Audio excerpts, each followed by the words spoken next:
Happy New Year, everyone. 2022, here we go. It's New Year, and I've joined a new band. New band, new rig. I'll go through that in a minute. You'll see the rack there, and there's stuff down on the floor, and we'll go through all that. I currently am in two bands. There is Swamp Truck, which is kind of like outlaw country style. I think Waylon Jennings, Johnny Cash, and all that kind of thing. Very traditional. Now that band, I play a DI rig. Everything goes through the PA. So I use the Stomp. Medicine Hat. Medicine Hat is a southern rock band, and we do a few covers as well, AC/DC tracks, blah blah blah. That I tend to use my Marshall. That is an amped band. We never really DI in that band. Maybe go into the boogie rig. I haven't decided yet. So the other band, I have joined a band called Kev Riddle's Baphomet. Now, for those uninitiated, Kev Riddles was the original bass player for the new wave of British heavy metal band Angel Witch.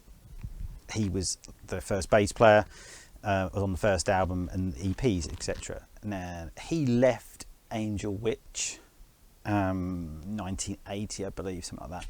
He went and formed Titan with a Y, another new wave of British heavy metal band that had some success as well, and they're still touring as well as Titan. But yeah, so he wanted to revisit his time in Angel Witch and had the blessing of the original singer guitar player Kev Hayborn to do such a thing. The Titan's appearing on a bill with Angel Witch next year as well, so all good there.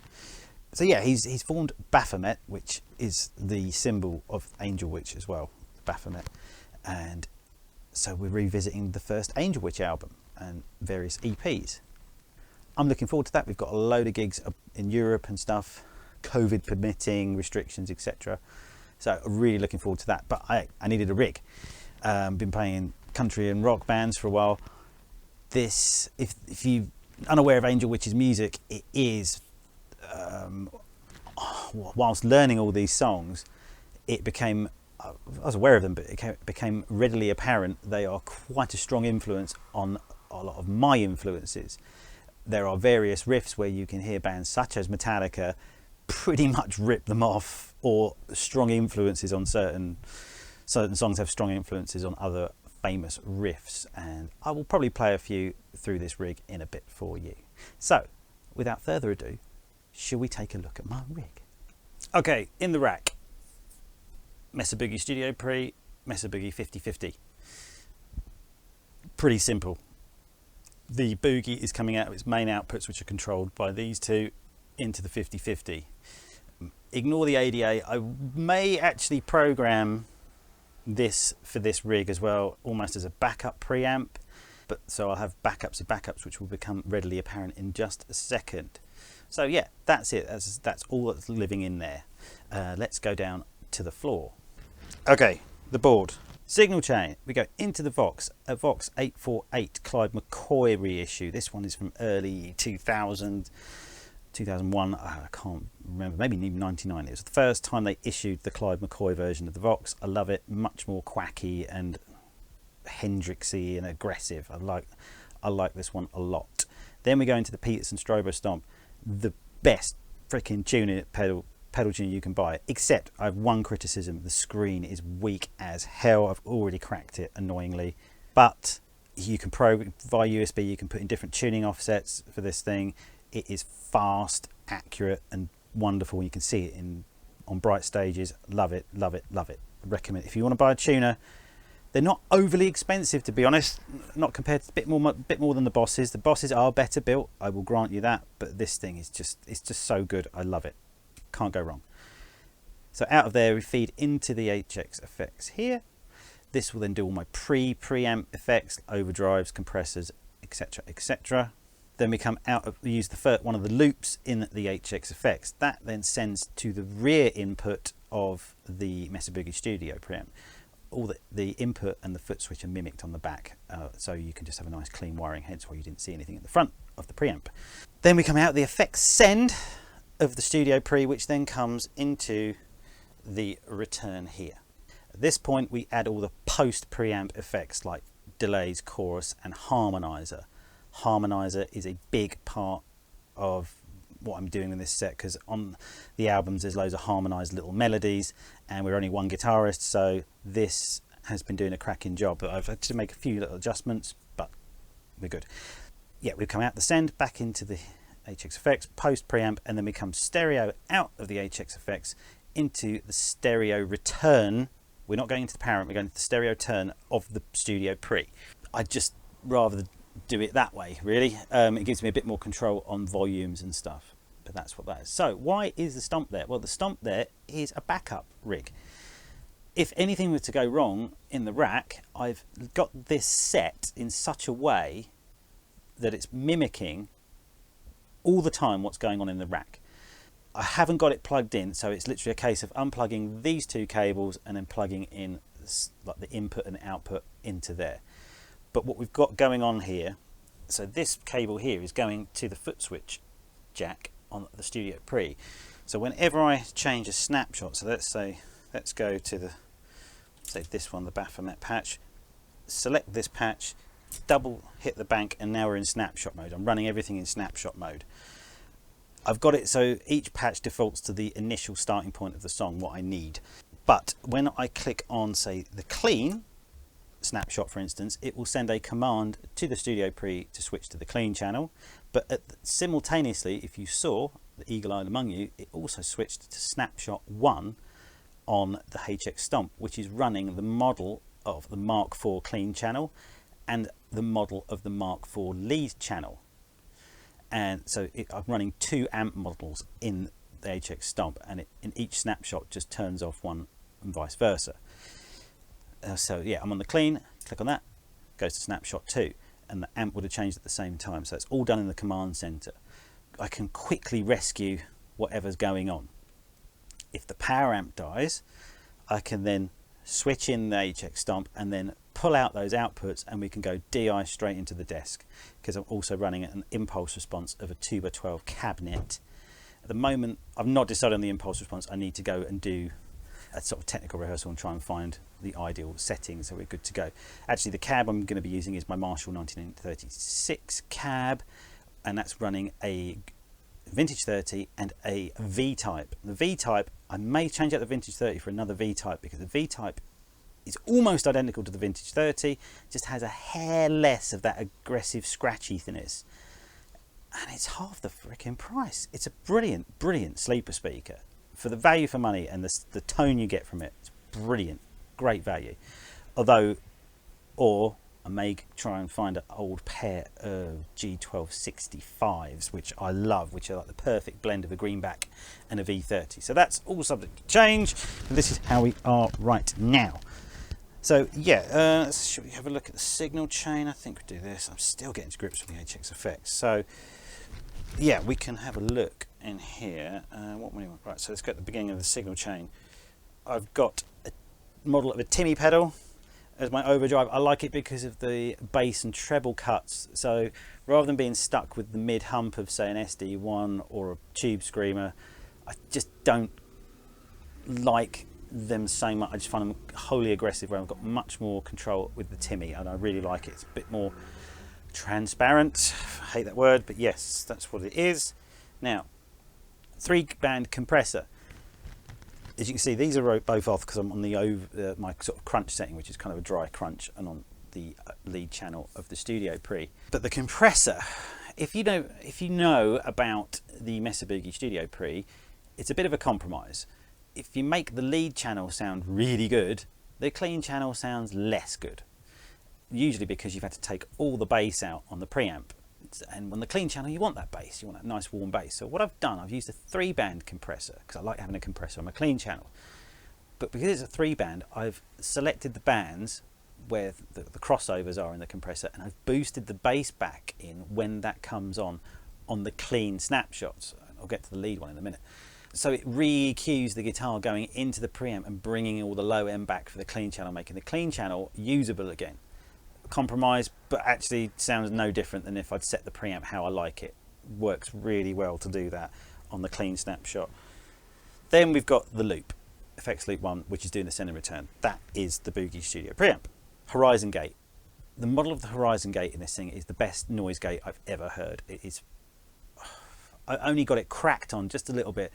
Rack, I've minimized all the loops, earth loops and hums and stuff. It's just nature of the beast with rack systems. They are notoriously difficult to get rid of noise, but this is pretty quiet now and I'm really happy. But yeah, that's just on a hair, and even playing solos, it stays on all the time. So you think I'd turn it off in the clean one as well, just so I do not get any creep of the noise gate coming in.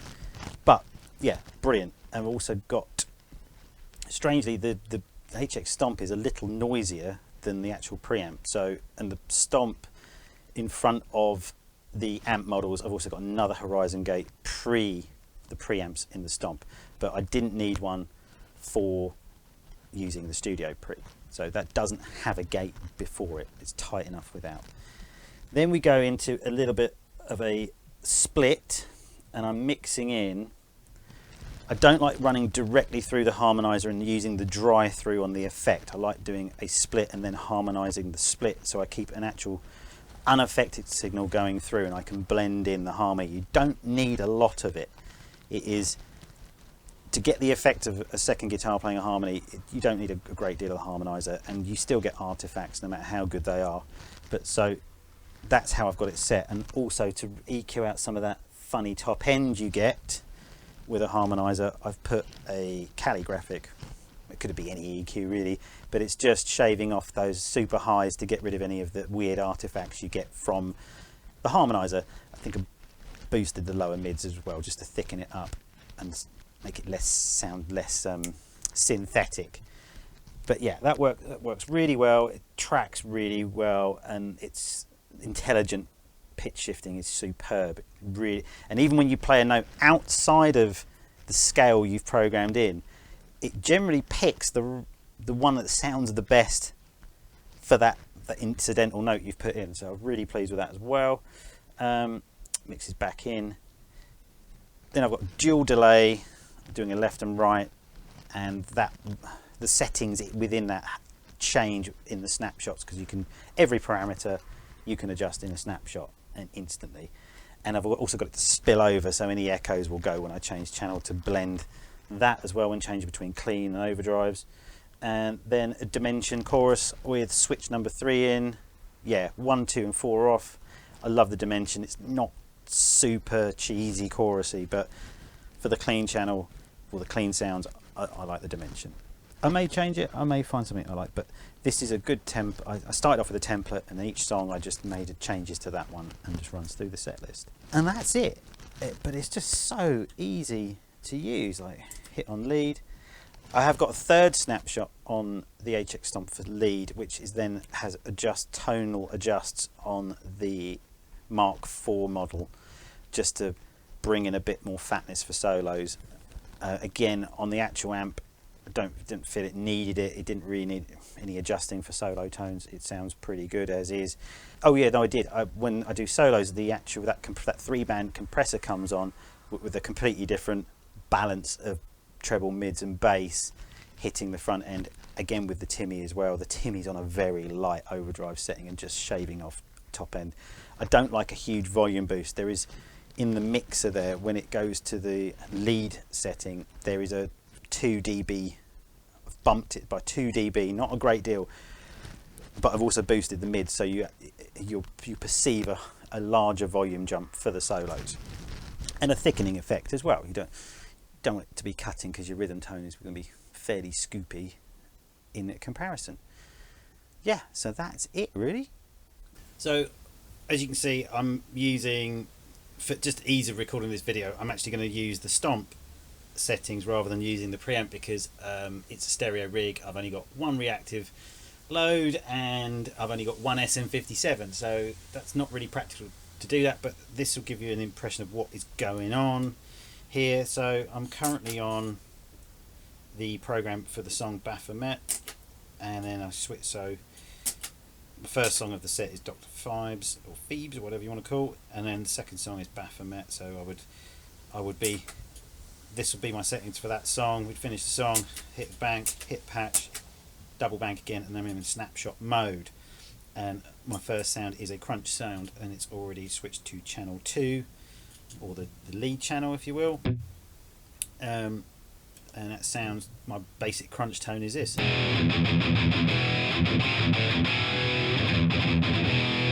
I'm running EAS Studios IR, and it's of an old Marshall cab with old G12 65s in it at the moment. That's what I'm using at the moment. Quite happy with that. So yeah, so you've got snapshot for the clean. I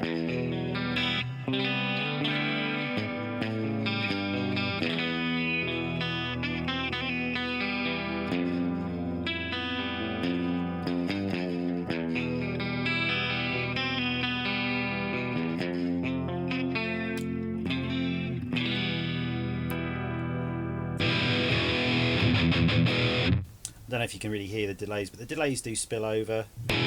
Basic crunch tone. We've got lead sound.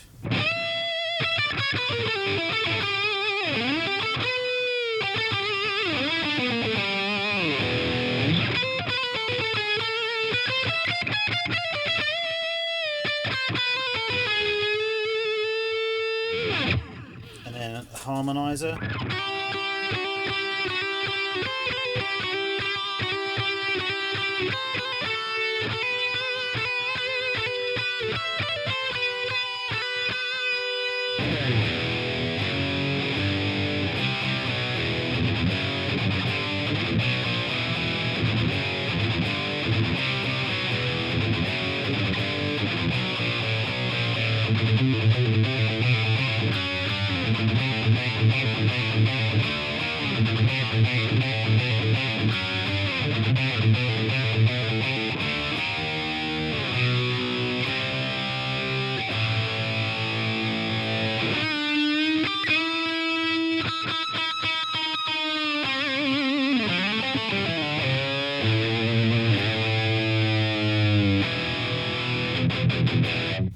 Yeah, most of the patches are set up in that regard. Really, there's nothing really any different. Some songs have like a phaser and the clean sound and etc. But that's it. Works really well, and you can see the channel switching. Got it plugged in for the DI setup. I said earlier about the ADA. What I can use a MIDI out and then use the MIDI out instead of, or MIDI through. I could go MIDI through the stomp, and then that would send to the ADA. So I've then got an option of another preamp. But strangely enough, the ADA, I can, between the studio pre and the ADA, I can get them to sound pretty darn similar. The ADA on the plus side would actually give me, I wouldn't need the compressor in the HX because it's got its own built-in one, and I could have separate EQ settings and stuff. So there's some more versatility there. But yeah, sounds cool. What else can I show you? Oh yeah, so some of the riffs. There's a song called an Angel Witch song called Atlantis. Not that it matters, but we could go to the patch for Atlantis. There we go. That starts off with this kind of riff.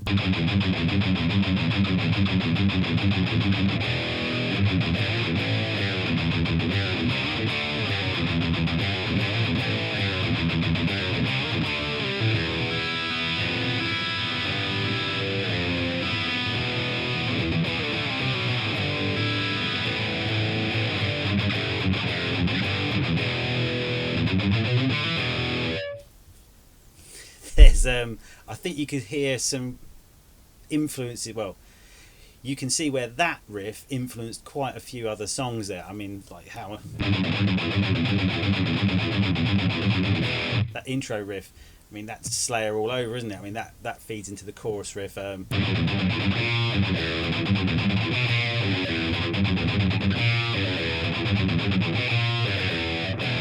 you've got the main riff.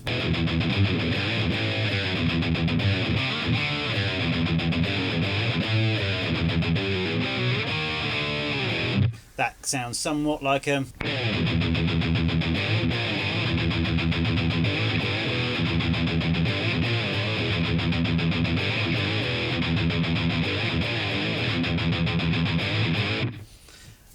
so forth. There's also a song called Angel of Death, way before the Slayer song Angel of Death. That main riff is not.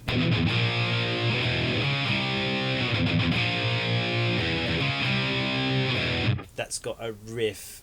The chorus riff is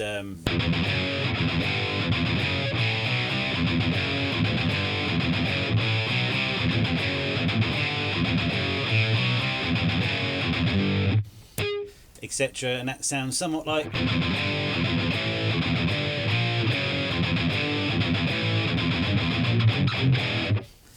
So you can see how an important band Angel Witch were for all the bands that we love today. Probably doesn't get the recognition it deserves. Let's be honest, the lyrics are a little bit suspect and not that great, but it was those early heyday of that period. So I hope you enjoyed this video. If you haven't already, please click like, subscribe, etc, etc.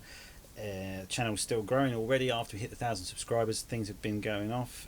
I upset a few people with the 5150 videos. I am not a hater, people. I care dearly about the 5150 brand. For Christmas, my wife bought me the Eruption book, Conversations with Eddie Van Halen. Fantastic book. That man, one of a kind. There will never be another. He's sorely missed. And every time I listen to Van Halen's music, it makes me sad. It gives me joy and sadness all at the same time, knowing that we'll never hear something new from his fingers again. Well, I mean, Wolfie's probably got access to a lot of the vaults, but whether we will ever hear those remains to be seen. But thank you very much for watching. I hope you enjoyed this. Please leave a comment down below if there's any questions, blah blah blah. Please join the Discord group. I can post a new link up on for that if you want to join up. IRs I will be putting behind a paywall soon, so please join quickly if you want all my IRs and Helix patches for nothing. Other than that, have a great new year. Let's make it a good one. See you later.